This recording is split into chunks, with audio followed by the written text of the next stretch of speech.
VS നമ്മെ വിട്ടുപിരിഞ്ഞിട്ട് ഒരു വർഷം പൂർത്തിയാവുകയാണ്. VS ഇല്ലാത്ത കഴിഞ്ഞൊരു വർഷക്കാലം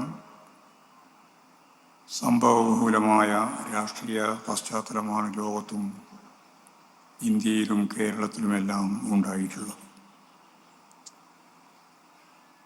സഖാവ് VS ഇവിടെ ചൂണ്ടിക്കാണിച്ചതുപോലെ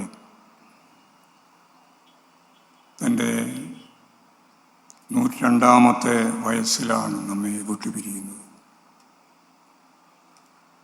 കർമ്മ ചൈതന്യത്തോടെ ഒരു മനുഷ്യായുസ് മുഴുവൻ അധ്വാനിക്കുന്ന ജനതയ്ക്കു വേണ്ടി, അധസ്ഥിതരായ പാവപ്പെട്ട മനുഷ്യരുടെ പുരോഗതിക്ക് വേണ്ടി ഒരു പുതിയ കേരളം സൃഷ്ടിക്കുന്നതിനു വേണ്ടി മാർക്സ് ലെനിനിസത്തെ ആയുധമാക്കി തൻ്റെയും തന്നോടൊപ്പമുള്ള സംഘടനാ നേതാക്കളുടെയും പ്രവർത്തകരുടെയും അനുഭവത്തിൻ്റെ വെളിച്ചത്തിൽ ഒരു പുതിയ പ്രത്യശാസ്ത്ര നിലപാട് ലോകത്തിൻ്റെ മുമ്പിൽ അവതരിപ്പിച്ച കമ്മ്യൂണിസ്റ്റ് വിപ്ലവകാരികളുടെ കൂട്ടത്തിലാണ് സഖാവ് VSനെ സ്മരിക്കേണ്ടത്. നിങ്ങൾക്കറിയാം, വളരെ ചെറുപ്പത്തിൽ മാർക്സ് ലെനിനിസം അല്ലെങ്കിൽ സാമൂഹിക പുരോഗതിയുടെ ദാർശനിക പരിപ്രേക്ഷ്യമൊന്നും മനസ്സിലാക്കുന്നതിന് മുമ്പ് തന്നെ സഹജീവികളോടൊപ്പം സജീവമായിട്ട് പ്രവർത്തിക്കാനുള്ള ആർജവം ഒരു യുവാവായിട്ട് വളരുന്നതിന് മുമ്പ് പണിയെടുക്കാൻ നിർബന്ധിക്കപ്പെട്ട പശ്ചാത്തലത്തിൽ അച്ഛനെയും അമ്മയെയും വളരെ ചെറുപ്പത്തിൽ തന്നെ നഷ്ടപ്പെട്ടു പോയ, വിദ്യാഭ്യാസം മുന്നോട്ടേക്ക് കൊണ്ടുപോകാൻ സാധിക്കാതെ 7ാം ക്ലാസ് വരെ മാത്രം പഠിച്ച് അവസാനിപ്പിക്കേണ്ടി വന്ന ഒരു കുട്ടി ജീവിത പ്രയാസങ്ങളിലൂടെ, പ്രാരബ്ധങ്ങളിലൂടെ തൻ്റെ ജ്യേഷ്ഠനോടൊപ്പം ടൈലർ ജോലി ചെയ്യാൻ നിർബന്ധിക്കപ്പെട്ട കാലം. അവിടെ നിന്ന് കുറേയും കൂടി മെച്ചപ്പെട്ട ജീവിതത്തിന് അന്ന് സാധിക്കുന്നത് കയർ കമ്പനി, കയർ തൊഴിലാളികളുടെ പട്ടികയിലേക്ക് മാറുന്നതാണ് എന്ന് കണ്ട് അതിലേക്ക് പോയി. അപ്പോഴും 17 വയസ്സ്. ആ 17ാമത്തെ വയസ്സിൽ ഊർജ്ജസ്വലനായി പ്രവർത്തിക്കുന്ന ഒരു തൊഴിലാളി,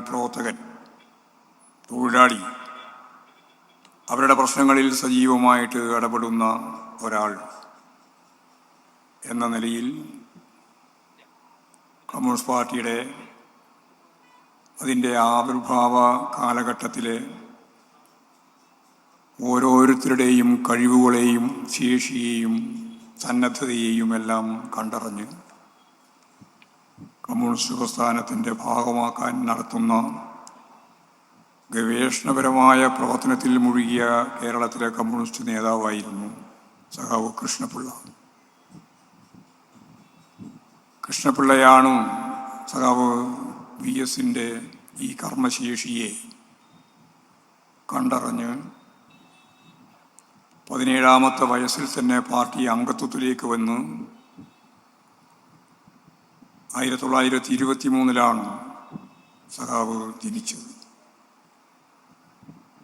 1940 കമ്മ്യൂണിസ്റ്റ് പാർട്ടിയുടെ അംഗമാവുകയാണ്. അപ്പോൾ 17 വയസ്സ്. ആ 17 വയസ്സുള്ള ഒരു യുവാവായി വളർന്നുകൊണ്ടിരിക്കുന്ന തൊഴിലാളി പ്രവർത്തകനെ ഇനി അങ്ങോട്ട് എങ്ങനെയാണ് അദ്ദേഹത്തിൻ്റെ പ്രവർത്തന രീതി രൂപപ്പെടുത്തേണ്ടത് എന്ന് ചിന്തിച്ചുറപ്പിച്ച് അന്നേ വരെ തൊഴിലാളി വർഗ പ്രസ്ഥാനം, കമ്മ്യൂണിസ്റ്റ് പ്രസ്ഥാനം ദുരിതപൂർണമായ ജീവിതം നയിക്കുന്ന, അടിമതുല്യമായി ജീവിക്കുന്ന പാവപ്പെട്ട മനുഷ്യൻ്റെ സംഘടിത പ്രസ്ഥാനം രൂപപ്പെടുത്തുന്നതിന് വേണ്ടിയുള്ള ചുമതലയാണ് സഖാവ് കൃഷ്ണപിള്ള, സഖാവ് VS നൽകിയത്. കർഷക തൊഴിലാളികൾ, കുട്ടനാടൻ പാടശേഖരങ്ങളിൽ ഉൾപ്പെടെ ജോലി ചെയ്യുന്ന പാവപ്പെട്ട കർഷക തൊഴിലാളികളെ സംഘടിപ്പിക്കുക. ഇതൊരു പുതിയ ദർശനത്തിൻ്റെ ഭാഗമാണ്. ചരിത്രം നിർണയിക്കുന്നത്, രൂപപ്പെടുത്തുന്നത് ആ കാലഘട്ടത്തിലുള്ള സമ്പന്ന വർഗമല്ല. അവരുടെ ജീവിതത്തെ ഫലപ്രദമായിട്ട് മുന്നോട്ടേക്ക് നയിക്കാൻ സാധിക്കുക അവരുടെ തന്നെ സംഘടിത ശക്തി കൊണ്ടാണ്. ആ സംഘടിത ശക്തിയെ രൂപപ്പെടുത്താൻ ഫലപ്രദമായി ഇടപെടേണ്ടത് എവിടെ നിന്ന് ആരംഭിക്കണമെന്ന് തീരുമാനിച്ചപ്പോൾ അത് ഈ തിരുവിതാംകൂർ മേഖലയിൽ ഏറ്റവും ശ്രദ്ധേയമായ തിരുക്കൊച്ചിയുടെ ഭാഗമായ, തിരുവിതാംകൂറിൻ്റെ ഭാഗമായ ഈ മേഖലയിലാകെ കർഷക തൊഴിലാളികളാണ് ഏറ്റവും പിന്നിൽ നിൽക്കുന്ന ജനത. ജന്മിത്വത്തിന് എന്തും ചെയ്യാൻ അവകാശമുണ്ടായിരുന്ന കാലം, ഭൂമിയിൽ അധ്വാനിക്കുന്ന പാവപ്പെട്ട മനുഷ്യന് മനുഷ്യൻ്റെ വിലയില്ലാതിരുന്ന കാലം, കുട്ടനാടൻ ചിറകളിൽ ഭൂപ്രമാണിമാരുടെ ചിറകെട്ടി ഉറപ്പിക്കാൻ സാധാരണ അന്ധവിശ്വാസത്തിൻ്റെ ഭാഗമായിട്ടാണെങ്കിൽ പോലും ചെറുമക്കളെ പിടിച്ചുകൊണ്ടുവന്ന് ചളിയിൽ ആഴ്ത്തി ഉറപ്പിച്ച് ആ മജ്ജയും മാംസവും രക്തവും എല്ലാം കൊട്ടിച്ചേർന്ന് ഉറപ്പിച്ച ആ ചിറയുറപ്പിക്കാനുള്ള ചെറുമനെ കണ്ടെത്തിയ കാലം, അത് ഞാൻ നേരത്തെ പറഞ്ഞു. അടിമതുല്യമായ ജീവിതം, ആ അടിമതുല്യമായ ജീവിതത്തിന് അന്ത്യം കുറിക്കുന്നതിന് വേണ്ടിയുള്ള പോരാട്ടങ്ങൾ ഈ കേരളത്തിലും എങ്ങനെ ശക്തിപ്പെടുത്താം? തീർച്ചയായും കമ്മ്യൂണിസ്റ്റ് പാർട്ടിക്കല്ലാതെ മറ്റൊരു പാർട്ടിക്കും അതിനെപ്പറ്റി ചിന്തിക്കാനാവുമായിരുന്നില്ല. കാരണം കോൺഗ്രസ് ഉൾപ്പെടെ നേരത്തെ ഇവിടെ പരാമർശിക്കപ്പെട്ടതുപോലെ, നേരത്തെ പ്രഭാഷണത്തിൻ്റെ ഭാഗമായിട്ട് സുനിൽ P. ഇളയിടയൻ പറഞ്ഞതുപോലെ, രാജവാഴ്ചയെ അവസാനിപ്പിക്കാനല്ല, ബ്രിട്ടീഷുകാരുടെ ഭരണം അവസാനിപ്പിക്കാനായിരുന്നു കോൺഗ്രസിൻ്റെ ശ്രമം. ഭൂപ്രഭുത്വത്തെ നിലനിർത്തിക്കൊണ്ടാണ് ആ പ്രക്രിയ അവർ നടത്തിയത്. ഇന്ത്യയിൽ ഇടതുപക്ഷ പ്രസ്ഥാനം, പ്രത്യേകിച്ച് കമ്മ്യൂണിസ്റ്റ് പാർട്ടി മാത്രമാണ് ഇന്ത്യക്ക് സ്വാതന്ത്ര്യം കിട്ടുന്നതിനോടൊപ്പം ഈ പാവപ്പെട്ട ജനതയുടെ സ്വാതന്ത്ര്യം എന്ന് പറയുന്നത് ഭൂപ്രഭുത്വത്തിൻ്റെ ജന്മിത്വത്തിൽ നിന്നുള്ള മോചനമാണ് എന്ന് പറഞ്ഞ ഏക പാർട്ടി കമ്മ്യൂണിസ്റ്റ് പാർട്ടിയായിരുന്നു അന്നും. ആ കമ്മ്യൂണിസ്റ്റ് പാർട്ടിയുടെ ദീർഘവീക്ഷണത്തോടുകൂടി ദേശീയ സ്വാതന്ത്ര്യ പ്രസ്ഥാനത്തിൻ്റെ ഭാഗമായിട്ട് ബ്രിട്ടീഷുകാർ ഇന്ത്യയിൽ നിന്ന് കെട്ടുകെട്ടണമെന്ന മുദ്രാവാക്യം മുന്നോട്ടേക്ക് വെക്കുമ്പോഴും ഭൂപ്രഭുത്വം അവസാനിപ്പിക്കാൻ, ജന്മിത്വം അവസാനിപ്പിക്കാൻ, ജനാധിപത്യ വിപ്ലവത്തിൻ്റെ കടമകൾ പൂർത്തീകരിക്കാൻ ലോകത്തെമ്പാടും സാധിച്ചതുപോലെ ഇവിടെയും ആവണം എന്ന് കമ്മ്യൂണിസ്റ്റ് പാർട്ടി കൃത്യമായിട്ട് ആ സമരവേദിയിൽ തന്നെ വ്യക്തമാക്കപ്പെട്ടിരുന്നു അന്നും. അതിൻ്റെ കൂടി രാഷ്ട്രീയ വെളിച്ചത്തിലാണ് ദേശീയ പ്രസ്ഥാനത്തിൻ്റെ ഭാഗമായിട്ട് തന്നെ കർഷക തൊഴിലാളികളെ സംഘടിപ്പിക്കണമെന്ന് ഇവിടെ തീരുമാനിച്ചു. ആ കർഷക തൊഴിലാളി പ്രസ്ഥാനത്തിൻ്റെ ആദ്യ ഘട്ടങ്ങളിൽ അവരെ സംഘടിപ്പിക്കാനും ആ സമരത്തിൻ്റെ തുടർച്ചയിൽ ഒരു പണിമുടക്ക് ഉൾപ്പെടെയുള്ള സമരങ്ങൾ സംഘടിപ്പിക്കാനും അതിൽ നിന്ന് ഇന്നേ വരെ ഇല്ലാത്ത പുതിയ അനുഭവങ്ങൾ, ആനുകൂല്യങ്ങൾ കർഷക തൊഴിലാളി പ്രസ്ഥാനത്തിൻ്റെ ഭാഗമായിട്ട് നേടാനും കഴിഞ്ഞ ഒരു പുതിയ ചരിത്രം രചിക്കാൻ നേതൃത്വപരമായ പങ്ക് മറ്റുള്ള നേതാക്കൾക്കൊപ്പം സഖാവ് VS എന്ന് നമ്മൾ കാണുന്നു.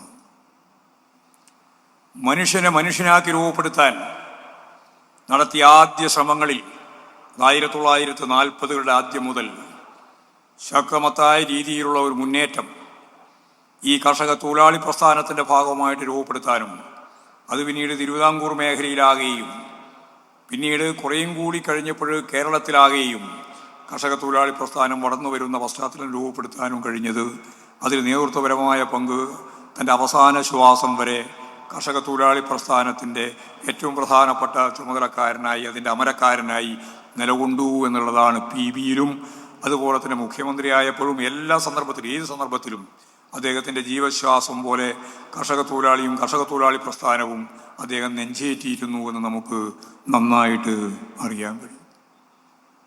ഞാൻ മറ്റ് വിശദീകരണത്തിലേക്കൊന്നും കടക്കാൻ ഉദ്ദേശിക്കുന്നില്ല. കുറേ കാര്യം രാവിലെ പറഞ്ഞതാണ്. ഇനി സഖാവ് പിണറായി ഉദ്ഘാടന പ്രസംഗത്തിൻ്റെ ഭാഗമായിട്ട് മറ്റു കാര്യങ്ങളൊക്കെ നിങ്ങളോട് വിശദീകരിക്കുകയും ചെയ്യും. ഞാൻ പറയാൻ ഉദ്ദേശിക്കുന്ന ഒരു കാര്യം കൂടി അത് കേരളത്തെ ഇന്നത്തെ ആധുനിക കേരളമാക്കി രൂപപ്പെടുത്തുന്നതിൽ കമ്മ്യൂണിസ്റ്റ് പാർട്ടി നടത്തിയിട്ടുള്ള ധീരോദാത്തമായ പോരാട്ടം, സമരങ്ങൾ, അതിൻ്റെ ഏറ്റവും പിന്നിൽ നിൽക്കുന്ന ജനതയെ സംഘടിപ്പിക്കുന്നതിനുള്ള ഉത്തരവാദിത്വം ഏറ്റെടുത്തുകൊണ്ട് നടത്തിയുള്ള CPSന്റെ പ്രവർത്തനങ്ങൾ, കർഷക തൊഴിലാളി പ്രസ്ഥാനം തന്നെ ഒരു ഘട്ടത്തിൽ പരിസ്ഥിതിയുടെ നിലനിൽപ്പിനു വേണ്ടി ഭൂമിയെല്ലാം, പ്രത്യേകിച്ച് നെൽപ്പാടങ്ങൾ ഉൾപ്പെടെ നികത്തുന്നതിന് വേണ്ടി UDFന്റെ ഗവൺമെൻറ്റിൻ്റെ പിന്തുണയോടെ കേരളത്തിൽ അരങ്ങേറ്റം നടത്തിയപ്പോൾ അതിനെതിരായി അതിശക്തിയായ സമരം കർഷക തൊഴിലാളി യൂണിയൻ്റെ നേതാവായ സഖാവ് VSന്റെ നേതൃത്വത്തിൽ നടത്തിയപ്പോൾ ആലപ്പുഴ ഉൾപ്പെടെ കേരളത്തിലുടനീളം ഭൂമി, പ്രത്യേകിച്ച് കൃഷിഭൂമി നികത്താൻ അനുവദിക്കില്ല, കൃഷിഭൂമി നികത്താൻ അനുവദിക്കില്ല എന്നുള്ളത് കർഷക തൊഴിലാളിയുടെ കേവലമായ ഒരു മുദ്രാവാക്യമായിരുന്നില്ല, ഈ കേരളത്തിൻ്റെ ഭാവി നിർണയിക്കുന്ന പാരിസ്ഥിതിക പ്രശ്നമായിരുന്നു. നമ്മുടെ കേരളത്തിൻ്റെ പ്രാദേശികവും ഇനി പ്രധാനപ്പെട്ട പ്രദേശങ്ങളാകെയും സൂക്ഷ്മമായി പരിശോധിച്ചാൽ ദിവസങ്ങൾ കൊണ്ട് പാടങ്ങൾ തന്നെ മാറി മണ്ണിട്ട് നികത്തി പാരിസ്ഥിതികമായ പ്രശ്നം സൃഷ്ടിക്കുന്ന ഒരു പശ്ചാത്തലത്തിലാണ് ഈ പോരാട്ടം ആരംഭിക്കാൻ കർഷക തൊഴിലാളി പ്രസ്ഥാനവും കമ്മ്യൂണിസ്റ്റ് പാർട്ടിയും എല്ലാം തീരുമാനിച്ചത്.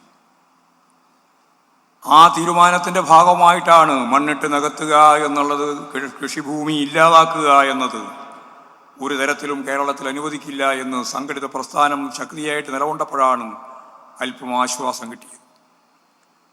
വെട്ടിനിരത്തൽ സമരം എന്നായിരുന്നു അന്നൊരു പേര് വിളിച്ചത്.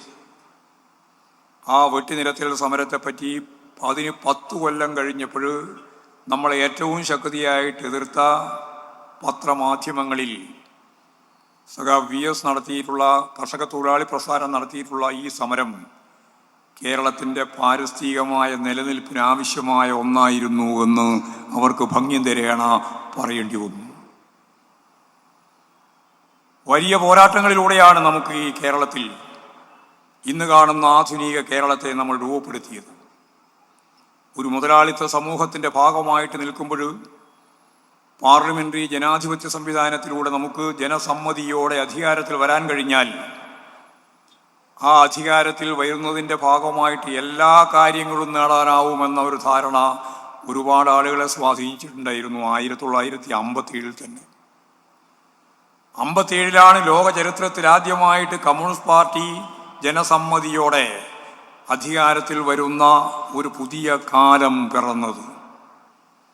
വിപ്ലവങ്ങളിലൂടെ സോവിയറ്റ് റഷ്യ രൂപപ്പെട്ടിട്ടുണ്ട്, അതുപോലെ തന്നെ സോഷ്യലിസ്റ്റ് സമ്പദ് വ്യവസ്ഥ രൂപപ്പെട്ടു വന്നിട്ടുണ്ട് ലോകത്തിൻ്റെ പല ഭാഗങ്ങളിൽ. എന്നാൽ ഒരു മുതലാളിത്ത ഭരണകൂട വ്യവസ്ഥയ്ക്ക് കീഴിൽ പാർലമെൻ്ററി വ്യവസ്ഥയുടെ ഭാഗമായി ജനങ്ങളുടെ പിന്തുണയോടെ ആദ്യമായി ബാലറ്റ് പെട്ടിയിലൂടെ അധികാരത്തിൽ വന്ന കമ്മ്യൂണിസ്റ്റ് പാർട്ടി ഉണ്ടായിരുന്നത് ഈ കേരളത്തിലാണ്. 57 സഖാ VMSന്റെ ഗവൺമെൻറ്. ആ ഗവൺമെൻറ്റാണ് കേരളത്തിലെ ജനതയുടെ ജീവിതത്തെ ഒരു പുതിയ തലത്തിലേക്ക് ഉയർത്തിക്കൊണ്ടുവരാനാവുമെന്ന് കണ്ടത്.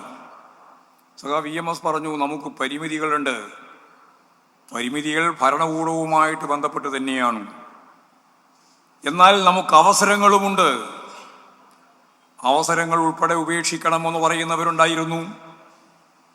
പരിമിതിയില്ല, നമുക്ക് ഇതിൻ്റെ ഭാഗമായിട്ട് തന്നെ മുന്നോട്ടേക്ക് പോയാൽ മതി എന്ന് പറഞ്ഞവരുണ്ടായിരുന്നു. ഈ 2 നിലപാടുകളെയും മാറ്റി പരിമിതികളുണ്ട് എന്ന് തുറന്നു പറഞ്ഞുകൊണ്ട്, എന്നാൽ ജനങ്ങളെ സേവിക്കാൻ, ജനങ്ങളെ സഹായിക്കാൻ അവസരവുമുണ്ട് എന്ന് ചൂണ്ടിക്കാണിച്ചുകൊണ്ട് ഈ കേരളത്തിലെ ജനങ്ങളുടെ ജീവിത നിലവാരം മെച്ചപ്പെടുത്താൻ വേണ്ടി, പാവപ്പെട്ടവരുടെ ജീവിതത്തെ മുന്നോട്ടേക്ക് നയിക്കാൻ വേണ്ടി 57 അധികാരത്തിൽ വന്നിട്ട് 6 ദിവസം കഴിയുമ്പോൾ ഏപ്രിൽ 5-ാം തീയതി അധികാരത്തിൽ വന്ന് ഏപ്രിൽ 11-ാം തീയതി ഈ കേരളത്തിൻ്റെ ചരിത്രത്തിൽ ആദ്യമായി കുടിയൊഴിപ്പിക്കൽ വിരുദ്ധ ഓർഡിനൻസ് കൊണ്ടുവന്നു. അവസരമാണ്, ജനങ്ങളെ സഹായിക്കാൻ സാധിക്കുന്ന അവസരമാണത്. ആ അവസരം ഉപയോഗിച്ചുകൊണ്ട് 1957 ഏപ്രിൽ മാസം 11-ാം തീയതി പുറപ്പെടുവിച്ച ഓർഡിനൻസിലൂടെ ഈ കേരളത്തിലെ മനുഷ്യന് അടിമ തുല്യമായി ജീവിച്ച പാവപ്പെട്ട കർഷക തൊഴിലാളി ഉൾപ്പെടെയുള്ളവർക്ക് സ്വന്തം കൂരയിൽ നിന്ന്, സ്വന്തം ഭൂമിയിൽ നിന്ന് ഇറങ്ങണ്ട, കുടി ഒഴിപ്പിക്കരുത് എന്ന ഓർഡിനൻസ്. അവിടെയാണ് മനുഷ്യന് നിൽക്കാനൊരിടം കിട്ടിയത്.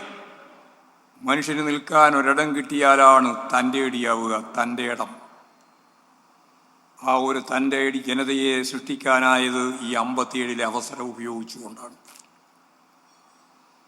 ഇങ്ങനെ കേരളത്തെ ഒരു പുതിയ തലത്തിലേക്ക് ഉയർത്തിക്കൊണ്ടുവരുന്ന പ്രത്യയശാസ്ത്രപരമായ കാഴ്ചപ്പാട് ഈ കേരളം കമ്മ്യൂണിസ്റ്റ് പ്രസ്ഥാനത്തിൻ്റെ ഭാഗമായി ലോകത്തിന് നൽകിയ സംഭാവനകളിൽ പ്രധാനമായിട്ടുള്ള ഒന്നായിട്ട് കാണാനുണ്ട്.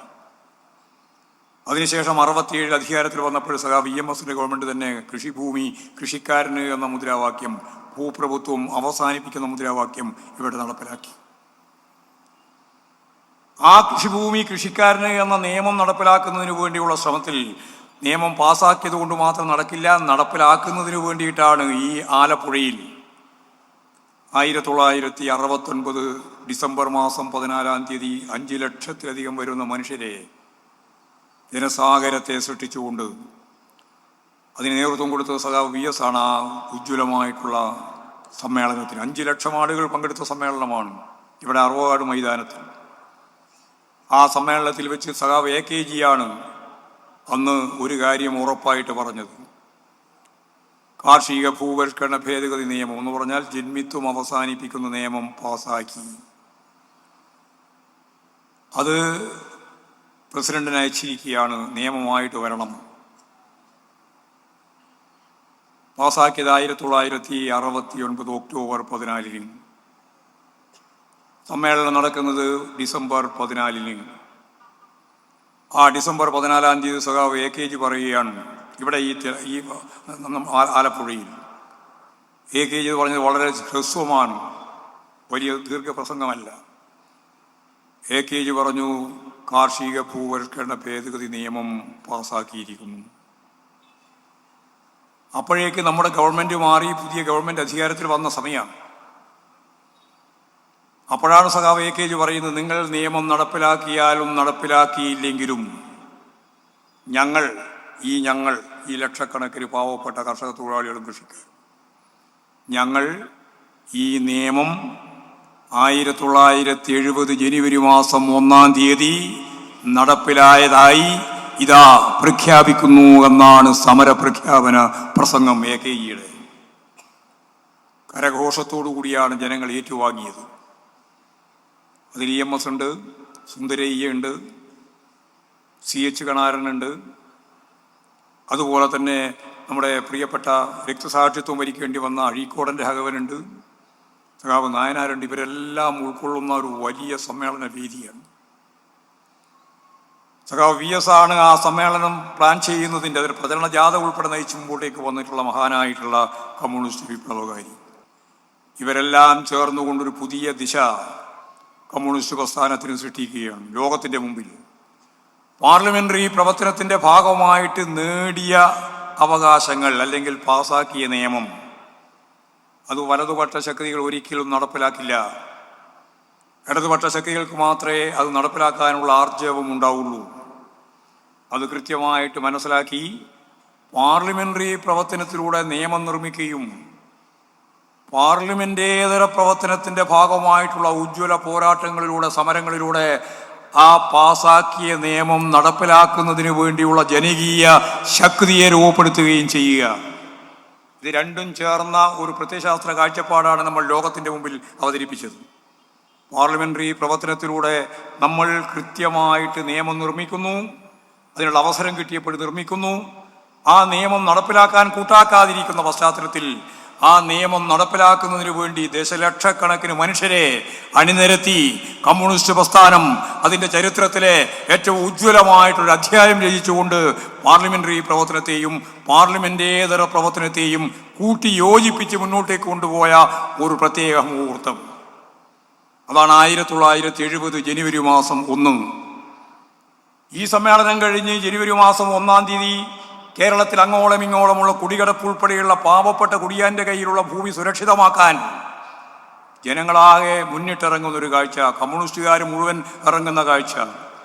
എന്താണ് ഈ കമ്മ്യൂണിസ്റ്റുകാർ കേരളത്തിൽ നൽകിയത് എന്ന് ഇപ്പോഴും തിരിഞ്ഞു ചോദിക്കുന്ന ചില ആളുകളുണ്ട്. അവരോടുള്ള കൃത്യമായ ഉത്തരം അത് അധസ്ഥിതരായി പാവപ്പെട്ട കർഷക തൊഴിലാളി ഏത് നിമിഷം വേണമെങ്കിലും കുടി ഒഴിപ്പിക്കാൻ ജന്മിക്ക് അവകാശമുണ്ടായിരുന്ന കാലത്തിൽ നിന്ന് മാറി നിയമം നിർമ്മിക്കുകയും ആ നിയമത്തിൻ്റെ ഭാഗമായിട്ട് ജനങ്ങളെ അണിനിരത്തി ഈ കേരളക്കരയിൽ അങ്ങോളം ഇങ്ങോളം ഒരു വില്ലേജ് ഒഴിയാതെ ലക്ഷക്കണക്കിന് മനുഷ്യരുടെ ഭൂമി സംരക്ഷിക്കുന്നതിന് വേണ്ടിയുള്ള പോരാട്ടത്തിൽ അതിശക്തമത്തായ അടിച്ചമർത്തലുകൾ ഉണ്ടായിട്ടുണ്ട്, രക്തസാക്ഷിത്വം ഉണ്ടായിട്ടുണ്ട്. 10-18 സഖാക്കളെ ആ സന്ദർഭത്തിൽ മൃഗീയമായിട്ട് കൊന്നിട്ടുണ്ട്. ഭാർഗവി പോലെയുള്ള സ്ത്രീ സഖാക്കളെ വെടിവെച്ച് കൊന്നിട്ടുണ്ട് ഈ ആലപ്പുഴയിൽ. ഈ എല്ലാ തരത്തിലുള്ള കടന്നാക്രമങ്ങളെയും അഭിമുഖീകരിച്ചുകൊണ്ട് കമ്മ്യൂണിസ്റ്റ് പാർട്ടിക്ക് അഭിമാനത്തോടെ പറയാം, അതിൻ്റെ ഭൂതകാല ചരിത്രത്തിൽ ഇവിടെ 36 ലക്ഷം വരുന്ന കുടുംബങ്ങൾക്ക് 5 സെന്റ് മുതൽ 15 ഏക്കർ വരെ ഭൂമി നൽകാൻ കഴിഞ്ഞ ചെങ്കൊടി പ്രസ്ഥാനത്തിന്റെ ഏറ്റവും പ്രധാനപ്പെട്ട കേന്ദ്ര ഭൂമിയിലാണ്. അതിന് നേതൃത്വം കൊടുത്ത കമ്മ്യൂണിസ്റ്റ് പ്രസ്ഥാനത്തിന്റെ നേതാവ് VS-ന്റെ ഉൾപ്പെടെയുള്ള നേതൃത്വത്തിലുള്ള പോരാട്ട ഭൂമിയിലാണ് നമ്മൾ ഈ സ്മരണ പുതുക്കുന്ന ദിവസം ആചരിക്കുന്നത്. ഇതൊരു പുതിയ കാഴ്ചപ്പാടാണ്, ഒരു പുതിയ പ്രത്യയശാസ്ത്രമായ ഉൾക്കാമ്പാണ്. തൊഴിലാളി വർഗം നേടിയ ഐതിഹാസികമായ പോരാട്ടത്തിന്റെ തുടക്കം അതാണ്. മൗലികമായ മാറ്റം, ഭൂബന്ധത്തിൽ വന്ന മാറ്റം. ആ ഭൂബന്ധത്തിൽ വന്ന മാറ്റത്തിന്റെ മേലെയാണ് യഥാർത്ഥത്തിൽ നമുക്കെല്ലാം അറിയുന്നത് പോലെ സഖാവ് VS അതിൻ്റെ പ്രതിപക്ഷ നേതാവായിട്ട് വരുന്നു. ഇവിടെ പറഞ്ഞല്ലോ മത്സരിച്ച കാര്യങ്ങളല്ല, ഞാനതൊന്നും വിശദീകരിക്കുന്നില്ല. പ്രതിപക്ഷ നേതാവായി വരുന്നു, 2 ഘട്ടങ്ങളിലായി. പിന്നീട് മുഖ്യമന്ത്രിയായിട്ട് വരുന്നു. കേരളത്തെ മാറ്റുന്ന ഏറ്റവും ഉജ്ജ്വലമായ, ഏറ്റവും ശക്തമത്തായ സാമൂഹ്യ പരിവർത്തനത്തിലേക്ക് നയിക്കുന്ന, ആധുനിക കേരളത്തെ നിർണയിക്കുന്ന വളരെ പ്രധാനപ്പെട്ട മേഖലയിലെല്ലാം കൈവച്ച് മുമ്പോട്ടേക്ക് പോകാൻ കഴിയുന്ന ഒരവസ്ഥ. കഴിഞ്ഞ 10 വർഷക്കാലം സഖാവ് പിണറായി വിജയന്റെ നേതൃത്വത്തിലുള്ള ഇടതുപക്ഷ ജനാധിപത്യ മുന്നണി ഗവൺമെന്റിന്റെ പ്രവർത്തനങ്ങൾ എല്ലാം ചേർത്തുകൊണ്ട് ലോകത്തിന്റെ മുമ്പിൽ അമർത്യാസൻ ചൂണ്ടിക്കാണിച്ചതുപോലെ ഒരു പുതിയ കേരളം. അതിനാണ് കേരള മോഡൽ എന്ന് അദ്ദേഹം 20 വർഷങ്ങൾക്ക് മുമ്പ് കേരള മോഡൽ എന്ന് പറഞ്ഞത് ഈ അമർത്യാസനാണ്. ഇപ്രാവശ്യത്തെ ഏറ്റവും അവസാനത്തെ സെമിനാറിൽ പങ്കെടുത്തുകൊണ്ട് പറഞ്ഞു, ഞാൻ അന്ന് പറഞ്ഞത് തീർച്ചയായും അന്വർത്ഥമാക്കിയിരിക്കുന്നു. സാമൂഹിക ജീവിതത്തിന്റെ വളർച്ച, പാവപ്പെട്ട മനുഷ്യന്റെ മുന്നോട്ടുള്ള ജീവിതം, സാമ്പത്തികമായി പിന്നോക്കം നിൽക്കുന്ന ഒരു സമൂഹത്തിൽ നിന്ന് എങ്ങനെയാണ് വ്യക്തിപരമായിട്ട് ഓരോ മനുഷ്യനും മറ്റേത് സംസ്ഥാനത്തെക്കാളും മെച്ചപ്പെട്ട ജീവിതം നയിക്കാൻ സാധിക്കുന്ന ഒരു കേരളം രൂപപ്പെട്ടത് എന്ന് മുതലാളിത്ത സമൂഹമാകെ പഠിക്കേണ്ട കാര്യമാണ് എന്ന് ഇപ്പോഴും അദ്ദേഹം ആവർത്തിച്ചു പറയേണ്ട. ഞാനതിൻ്റെ വിശദീകരണത്തിലേക്ക് കടക്കുന്നില്ല. ആ രീതിയിൽ ഒരു പുതിയ കേരളത്തെ സൃഷ്ടിക്കാൻ ജീവിതത്തിൻ്റെ ഏറ്റവും പ്രധാനപ്പെട്ട എല്ലാം സർവസ്വവും പൂർണ്ണമായിട്ട് അതിനുവേണ്ടി വിനിയോഗിച്ച ഒരു കമ്മ്യൂണിസ്റ്റ് പാർട്ടി നേതാവാണ് സഖാവ് VS എന്ന് ഞാൻ ഇതിൻ്റെ ഒപ്പം കൂട്ടിച്ചേർത്ത് പറയുകയാണ്. നമുക്കറിയാം, സഖാവ് VS അന്ത്യശ്വാസം വലിച്ചതിന് ശേഷം VS-നെ ഒരു നോക്ക് കാണാൻ കേരളത്തിൻ്റെ വിവിധ മേഖലയിൽ നിന്ന് ഓടിയെത്തിയിട്ടുള്ള മനുഷ്യരുടെ ഒരു കാഴ്ചയാണ് അന്ന് നമ്മൾ വിലാപയാത്രയുടെ ഭാഗമായിട്ട് തിരുവനന്തപുരത്ത് നിന്ന് ഇവിടെ എത്തുന്നത്, വലിയ ചുടുകാടിൽ എത്തുന്നത് വരെ കണ്ടത്. സമൂഹത്തിൻ്റെ നാനാതുറകളിലുള്ള മനുഷ്യർ അവരെല്ലാം ഒത്തുചേരുകയും ഓരോ മേഖലയിലായിട്ട് അർദ്ധരാത്രിയെന്നോ പകലെന്നോ ഒന്നും വ്യത്യാസമില്ലാതെ കടന്നു വന്ന വഴിയിലൂടെ 10,000-കണക്കിന് ആളുകളെ കൃത്യമായിട്ട് കണ്ടുകൊണ്ടാണ് നമ്മളന്ന് മുന്നോട്ടേക്ക് വന്നത്. അവരെല്ലാം ഒരു വലിയ വിഭാഗം ആളുകൾ കരയുകയായിരുന്നു. നിശ്ചയദാർഢ്യത്തോടുകൂടി അവർ മുദ്രാവാക്യം മുഴക്കുകയായിരുന്നു, കണ്ണേ കേരള VS-ന് മരണമില്ല എന്ന് ഉദ്ഘോഷിക്കുകയായിരുന്നു. ആത്മസമർപ്പണത്തിൻ്റെ ഒരു പ്രത്യേക രൂപമാണ് നമ്മൾ കണ്ടത്. ഒരു പാർട്ടിയുടെ നേതാവ് എങ്ങനെയാണ് രൂപപ്പെട്ടു വന്നത് എന്നുള്ളതിന് ഞാൻ കൃത്യമായിട്ട് മറുപടി പറയേണ്ട കാര്യം നിങ്ങൾക്കെല്ലാം അറിയുന്നത് തന്നെയാണ്. ജനങ്ങൾക്കൊപ്പം നിന്നുകൊണ്ടാണ്, ജനങ്ങളുടെ ഭാഗമായിട്ടാണ്, അവരെ മുന്നോട്ടേക്ക് നയിച്ചുകൊണ്ടാണ്. അങ്ങനെ മുന്നോട്ടേക്ക് നയിച്ച ഈ കാലഘട്ടത്തിൽ പൂർണ്ണമായിട്ട് അതിൻ്റെ പ്രക്രിയയുടെ ഭാഗമായിട്ട് നിന്ന 10,000-കണക്കിന് ആളുകളാണ് സഖാവ് VS-നെ അന്ത്യയാത്രയിൽ പങ്കെടുത്തുകൊണ്ട് ഒപ്പം ചേർന്ന് മുമ്പോട്ടേക്ക് വന്നു. അവർക്ക് സമർപ്പണ ബോധത്തോടുകൂടി ആത്മസമർപ്പണം പോലെ ഒന്നായിരുന്നു ആ ചടങ്ങുകളെല്ലാം. അതിവിടെ അവസാനിക്കുമ്പോഴേക്ക് നമ്മൾ ഉദ്ദേശിച്ചതിൻ്റെ എത്രയോ മണിക്കൂറുകൾ കഴിഞ്ഞ് മാത്രമേ ഇവിടെ എത്താൻ സാധിച്ചുള്ളൂ. വഴിയിൽ മുഴുവൻ ഏത് സമയത്തും 10,000-ങ്ങൾ കാത്തിരിക്കുകയായിരുന്നു. ആ കാത്തിരുന്ന കാഴ്ച വേറിട്ട് നിൽക്കുന്ന ഒരു കാഴ്ച തന്നെയാണ്.